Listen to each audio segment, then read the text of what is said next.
اما بعد فإن خير الحديث كتاب الله وخير الهدي هدي محمد صلى الله عليه وآله وسلم وشر الأمور محدثاتها وكل محدثة بدعة وكل بدعة ضلالة وكل ضلالة في النار. یہاں پر میں 3 وظیفے ایسے بتاؤں گا انشاءاللہ جو ٹاپ آف دا لسٹ 3 وظائف ہیں مصیبت اور پریشانی میں تکلیف دور کرنے کے لیے، سنت وظائف آپ صلی اللہ علیہ وسلم کی طرف سے تعلیم فرمائے ہوئے. ان میں سے پہلا وظیفہ یہی جس کا قرآن میں بھی ذکر آ گیا کہ جو ان الفاظ کے ساتھ ہمیں پکارے گا، اللہ تعالیٰ فرماتا ہے کذالک ننجی المؤمنین، ہم اہل ایمان کو بھی نجات دیں گے اس طریقے سے، صرف یونس کو نہیں، اہل ایمان کو بھی. چنانچہ اسی کانٹیکسٹ میں پہلا وظیفہ ہے یہ لا الہ الا انت سبحانک انی کنت من الظالمین کا. لیکن اس سے پہلے میں ایک امپورٹنٹ بات کروں دعا کے حوالے سے کہ دعا کی قبولیت کا ایک پروٹوکول بھی ہے. جامعہ ترمذی میں صحیح سند کے ساتھ یہ حدیث موجود ہے، انٹرنیشنل نمبر کے مطابق 593 نمبر حدیث ہے، اور یہ حدیث مشکات میں آپ کو پہلی جلد میں درود شریف والے چیپٹر میں بھی مل جائے گی. اور مشکات کو میں نے ڈکلیئر کیا ہے مشکات از دا انسائکلوپیڈیا آف حدیث، یعنی آپ کو جتنی حدیثیں سکیٹرڈ فارم میں ملیں گی کتب ستہ اور اس سے بھی باہر 13 کتابوں میں، مشکات میں آپ کو مل جائیں گی. میں نے اسی لیے مشکات میں پورا لیکچر ریکارڈ کروا دیا ہے، مسئلہ نمبر 111B کے عنوان سے مشکات المصابیح کا مکمل تعارف، وہ ضرور دیکھیں. یعنی مشکات 3 جلدوں میں آپ لے لیں تو انسائکلوپیڈیا آف حدیث آپ کے پاس آ گیا. 6294 احادیث ہیں، اور اس میں چونکہ احادیث کی تکرار نہیں ہے تو کتب ستہ اس کے علاوہ بھی 12-13 کتابیں جو ہیں اس میں کور ہیں، اس میں بھی یہ حدیث موجود ہے. جامعہ ترمذی میں انٹرنیشنل نمبر کے مطابق 593 نمبر.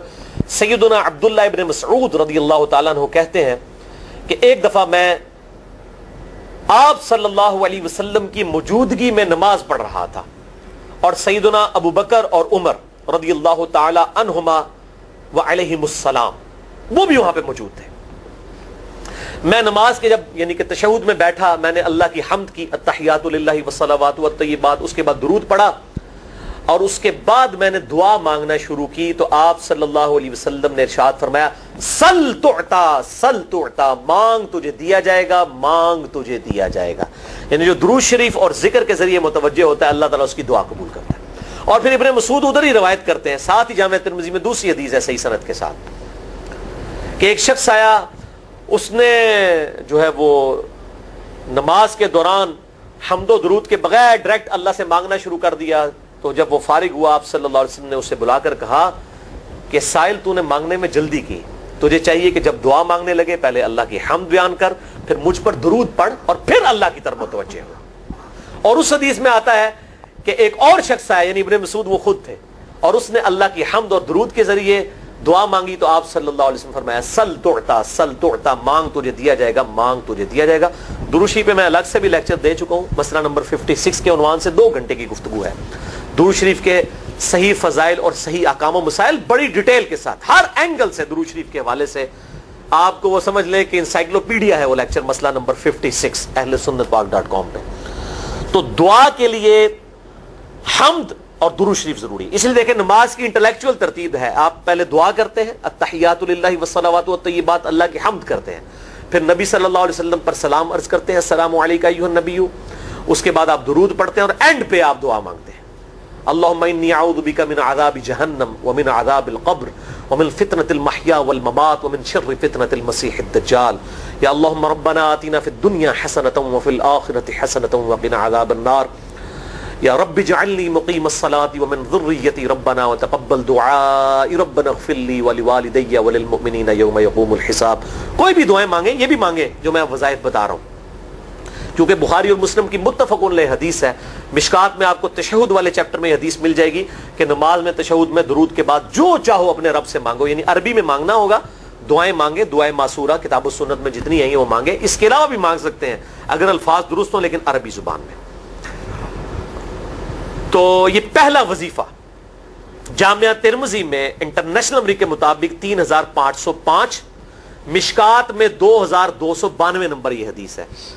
اور قرآن حکیم میں تو ہم پڑھ چکے ہیں سورۃ الانبیاء آیت نمبر 87 اور 88 میں آپ صلی اللہ علیہ وسلم نے ارشاد فرمایا کہ یونس علیہ السلام نے مچھلی کے پیٹ میں اپنے رب کو ان الفاظ کے ساتھ پکارا تھا، لا الہ الا انت سبحانک انی کنت من الظالمین. اور پھر آپ صلی اللہ علیہ وسلم نے فرمایا کہ جو کوئی شخص اپنے کسی بھی معاملے میں، کسی بھی پریشانی میں اس دعا کے ذریعے اللہ کی طرف متوجہ ہو، اللہ تعالیٰ اس کی دعا کو قبول فرما لیتا ہے. اور قرآن میں بھی آ گیا نا، کذالک ننجی المؤمنین.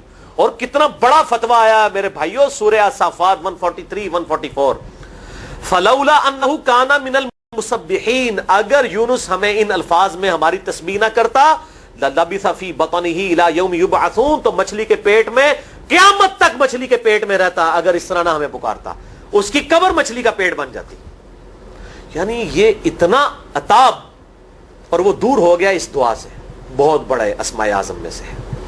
تو یہ بہترین دعا، بہترین وظیفہ، اسماء اعظم میں سے بہترین چیز، اور سب سے بڑھ کر جو میں نے بات کی کہ بہترین استغفار، اللہ سے توبہ مانگنے کا بہترین ذریعہ. اور کس طریقے سے؟ اے اللہ تو پاک ہے نا، تجھ سے تو غلطی نہیں ہوگی، میں بندہ ہوں، غلطی کروں گا، تو اللہ نے تو معاف کرنا ہے نا. کیونکہ جب بندے نے اپنی عاجزی کا اظہار کر لیا ہے اور اللہ تعالیٰ کو بتایا اللہ یہ تیری کوالٹی ہے، تو غلطی نہیں کرتا، تو میں تو انسان ہوں، غلطی کروں گا. تو یہ ہے پہلا وظیفہ. دوسرا وظیفہ وہ بھی جامعہ ترمذی میں انٹرنیشنل نمبر کے مطابق 3524 نمبر حدیث ہے، لیکن ترمذی کا طریق جو ہے وہ ضعیف ہے. یہ میں پہلے بتا دوں، امام ترمذی نے ساتھ لکھا ہے یہ روایت کمزور ہے، لیکن ضروری نہیں ہوتی کہ روایت اگر ترمذی میں کمزور ہے تو کہیں اور وہ روایت صحیح نہیں موجود ہے. اس کی صحیح سند المستدرک للحاکم میں انٹرنیشنل نمبر کے مطابق 1862 نمبر موجود ہے، اور سنن نسائی الکبریٰ میں 10492 نمبر ہے، اور مشکات میں بھی 2454 نمبر حدیث ہے انٹرنیشنل نمبر کے مطابق. تو صحیح سند المستدرک للحاکم اور سنن نسائی الکبریٰ کے اندر موجود ہے. اور وہ وظیفہ ہے انس ابن مالک کہتے ہیں اور سعد ابن ابی وقاص کہتے ہیں رضی اللہ تعالی عنہما وعلیہم السلام کہ آپ صلی اللہ علیہ وسلم کو جب کبھی کوئی تکلیف یا پریشانی پہنچتی تو آپ صلی اللہ علیہ وآلہ وسلم ہمیشہ ان الفاظ میں اپنے رب کو پکارا کرتے ہیں، یا حی یا قیوم برحمتک استغیث، اے خود سے زندہ ہر چیز کو تھامنے والے، میں تیری رحمت کے ساتھ تیری مدد کا سوال کرتا ہوں. استغیث بولیں گے نا الف کے ساتھ، حمزہ کے ساتھ، تو یہ سنگولر کا صیغہ ہوگا. اور اگر ہم بولیں گے نستغیث نون کے ساتھ تو یہ جمع کا صیغہ بن جائے گا. یہ میں اس لیے بتا رہا ہوں، لوگ پوچھ رہے ہوتے ہیں جی بعض جگہ لکھا ہوتا ہے جناب نستغیث، بعض جگہ لکھا ہوتا ہے استغیث، کیا کریے؟ وہ نستغیث جمع کا صیغہ بنا لیا جاتا ہے. جیسے دعا ہے سنن ابی داؤد میں اللہم اجرنی من النار، لیکن اگر جمع کا صیغہ بنائیں گے تو اللہم اجرنا من النار ہو جائے گا. اس طریقے سے دعائے قنوت کے الفاظ ہیں اللہم اہدنی فی من ہدیت، تو جمع کا صیغہ ہوگا اللہم اہدنا فی من ہدیت. یہاں پر بھی ہے یا حی یا قیوم برحمتک استغیث سنگولر کا صیغہ، اور نستغیث پلورل کا صیغہ، جمع کا صیغہ. کتنی بہترین دعا ہے، اے خود سے زندہ ہر چیز کو تھامنے والے، میں تیری رحمت کے ساتھ تیری مدد کا سوال کرتا ہوں. تو یہ بھی اسماء اعظم میں سے ہے. سنن نسائی الکبریٰ کے اندر صحیح سند کے ساتھ 10492 اور المستدرک للحاکم میں 1862 نمبر. اب یہاں پہ میں ایک ضمناً بات بتا دوں سنن نسائی الکبریٰ کے بارے میں، چونکہ اکثر لوگ پوچھتے ہیں. میرے بھائیو، ایک سنن نسائی وہ ہے جو کتب ستہ میں ہم پڑھتے ہیں، اس میں یہ کتاب لکھی ہے امام احمد بن شعیب نسائی رحمہ اللہ تعالی المتوفی 303 ہجری. کتب ستہ میں یہ ویسے 5ویں نمبر پہ گنی جاتی ہے، لیکن بخاری اور مسلم کے بعد دنیا میں سب سے صحیح ترین کتاب سنن نسائی ہے. سب سے کم ضعیف حدیثیں اس کے اندر ہیں. بخاری مسلم کے بعد تیسرا نمبر اس کتاب کا ہے. دنیا کی کوئی حدیث کی کتاب بخاری مسلم کے بعد صحیح نہیں ہے جتنی سنن نسائی ہے. سنن نسائی جو ہمارے پاس کتب ستہ میں ہے نا، اس میں ہے 5761 احادیث انٹرنیشنل نمبر کے مطابق. اور یہ ساری انٹرنیشنل کتابیں عربی میں، انگلش میں اور اردو میں ہماری ویب سائٹ اہلسنتپاک.com پہ فری اس کا PDF موجود ہے، آپ ڈاؤن لوڈ کر سکتے ہیں. 5761 احادیث ہیں اس سنن نسائی میں جو ہمارے پاس ہے. اسے ویسے ٹیکنیکل لینگویج میں کہا جاتا ہے سنن نسائی الصغرا، چھوٹی سنن نسائی، کیونکہ امام نسائی نے یہ کتاب نہیں لکھی تھی. امام نسائی نے کتاب لکھی تھی سنن نسائی الکبرى، بڑی سنن نسائی، اور اس میں حدیث ہیں انٹرنیشنل نمبر کے مطابق 11,770. بخاری مسلم سے بھی زیادہ حدیث ہیں اس میں. لیکن یہ امام نسائی کے ایک شاگرد تھے امام ابن السنی، انہوں نے اس کو مختصر کر کے نا چھوٹی کتاب بنا دیا، اور اب پبلک میں یہی چھوٹی کتاب مشہور ہے. اس کی وجہ سے جب ہم سنن نسائی الکبرى کا آپ مشکات میں دیکھیں گے نا تو وہ فرق نہیں کرتے ہیں. جب وہ سنن نسائی کا حوالہ دیتے ہیں نا تو آپ کو نسائی میں وہ ملے گا بھی نہیں، وہ الکبرى میں ہوتا ہے، کیونکہ وہ اس تفریق کو مانتے نہیں، وہ تو سنن نسائی الکبرى کو سنن نسائی مانتے ہیں. جبکہ ہماری پبلک جو ہے وہ سنن نسائی، وہ میں وہ حوالہ دے رہا ہوتا ہوں کہ جی سنن نسائی الکبرى میں 9,928 نمبر حدیث ہے کہ جو آیت الکرسی پڑھ لے فوراً بعد کسی بھی نماز کے فرض کے فوراً بعد تو مرتے ہی جنت میں داخل ہوگا. تو لوگ کہتے ہیں جناب نسائی تے حدیث ہیں جناب 5,761 نے، تسی 9,928 کی تمہیں دس دیو. تو میں ساتھ حالانکہ بول رہا ہوتا ہوں سنن نسائی الکبرى، میں نے کبھی اس کے بغیر نہیں بولا. تو الکبرى سے آپ کا دماغ تو کام کرنا چاہیے، الکبرى کیوں بول رہا ہے ساتھ؟ کوئی یہ صغرا بھی ہے جس کی یہ الکبرى ہے بڑی، اور ہمارے گرین کارڈ میں یہ وظیفہ لکھا ہوا ہے الکبرى کے ساتھ. اسی سنن نسائی الکبرى کا چیپٹر ہے خصائص علی، جس میں 194 حدیث ہیں سیدنا مولا علی رضی اللہ تعالیٰ عنہ وعلیہ السلام کی شان میں. امام نسائی نے ناسبیوں کے خلاف وہ کتاب کا وہ چیپٹر لکھا، وہ خصائص علی چیپٹر ہے سنن نسائی الکبرى کا. اس طریقے سے فضائل صحابہ بھی امام نسائی کی جو کتاب ہے وہ بھی اسی کتاب کا چیپٹر ہے. اسی طریقے سے عمل الیوم واللیلہ، صبح و شام کے جو اذکار ہیں وہ چیپٹر بھی اسی سنن نسائی الکبرى میں سے ہے. اسی میں یہ وظیفہ ہے کہ جو آیت الکرسی فرض نماز کے فوراً بعد پڑھتا ہے تو مرتے ہی جنت میں داخل ہوگا. میں نے اس کتاب کے اس چیپٹر کا حوالہ نہیں دیا، وہ الگ سے بھی چیپٹر چھپا ہوا ہے، جس طرح خصائص علی الگ سے ہے، فضائل صحابہ الگ سے ہے. خصائص علی تو ہمیں ہماری ویب سائٹ پہ بھی موجود ہے اہل سنت پاک.com پہ.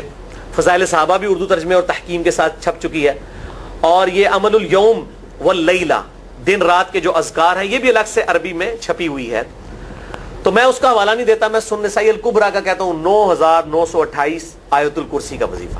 تو یہ سنن نسائی الکبرى کا میں نے حوالہ دیا ہے یا حی یا قیوم برحمتک استغیث 10,492 صحیح طریقہ ہے.